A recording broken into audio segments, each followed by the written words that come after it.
Cold reading, let's see how this goes. Comrades, the question of prostitution is a difficult and thorny subject that has received too little attention in Soviet Russia. The sinister legacy of our bourgeois capitalist past continues to poison the atmosphere of the workers' republic and affects the physical and moral health of the working people of Soviet Russia. It is true that in the 3 years of the revolution, the nature of prostitution has, under the pressure of the changing economic and social conditions, altered somewhat. But we are still far from being rid of this evil. Prostitution continues to exist and threatens the feeling of solidarity and comradeship between working men and women, the members of the Workers' Republic. And this feeling is the foundation and the basis of the communist society we are building and making a reality. It is time that we faced up to this problem.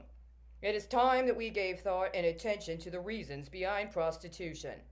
It is time we found ways and means of ridding ourselves once and for all of this evil, which has no place in a workers' republic. Our workers' republic has so far passed no laws directed at the elimination of prostitution and has not even issued a clear and scientific formulation of the view that prostitution is something that injures the collective. We know that prostitution is an evil. We even acknowledge that at the moment, in this transitional period with its many problems, prostitution has become extremely widespread. But we have brushed the issue aside. We have been silent about it. Partly this is because of the hypocritical attitudes we have inherited from the bourgeoisie, and partly it is because of our reluctance to consider and come to terms with the harm which the widespread mass scale of prostitution does to the work collective.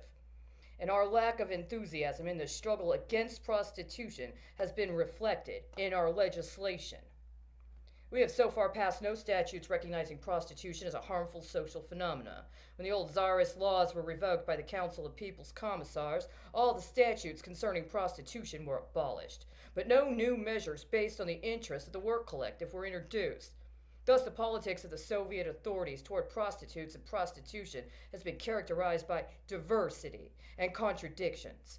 In some areas, the police still help to round up prostitutes, just as in the old days. In other places, brothels exist quite openly.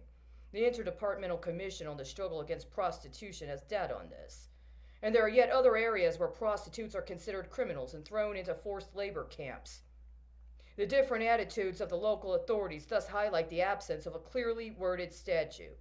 Our vague attitude to this complex social phenomenon is responsible for a number of distortions of and diversions from the principles underlying our legislation and morality. We must therefore not only confront the problem of prostitution, but seek a solution that is in line with our basic principles and the program of social and economic change adhered to by the Party of the Communist. We must above all clearly define what prostitution is. ... Kiss my fucking ass, every single fucking one of you fake commie wannabes.